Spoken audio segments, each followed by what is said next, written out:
देश विदेश की सच्ची खबर सच के साथ। आप देख रहे हैं नेशनल इंडिया न्यूज। सिलीगुड़ी शहर के सब डिविजनल कोर्ट में बार एसोसिएशन का चुनाव आज आयोजित हुआ।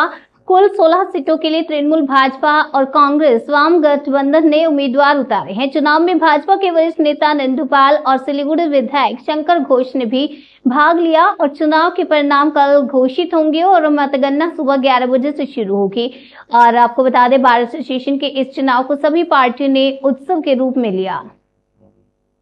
আজকে তো ইলেকশন, রেজাল্ট কবে বেরোবে? কালকে কাউন্টিং আছে। কটা থেকে কাউন্টিং শুরু হবে? 11টা থেকে কাউন্টিং শুরু হবে। কি বলতে চান আজকে ইলেকশন? হ্যাঁ, আজকে একটা ইলেকশন, কি এ ব্যাপারে কি বলতে চান?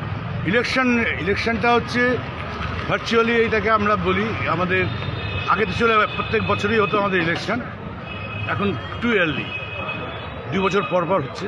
এটা আমাদের একটা উৎসব শিলিগুড়ির পরে। অ্যাকচুয়ালি এটা আমাদের উৎসব। এতে সবাই সুন্দরভাবে ইলেকশন কন্টেস্ট করি এবং ইনফ্যাক্ট পলিটিক্যাল পার্টির নাম থাকলেও কিন্তু মেম্বাররা অত পলিটিক্যাল কিন্তু না, personal relation is above all. সবাই পার্সোনাল রিলেশনের উপরে অনেকটা বেস করে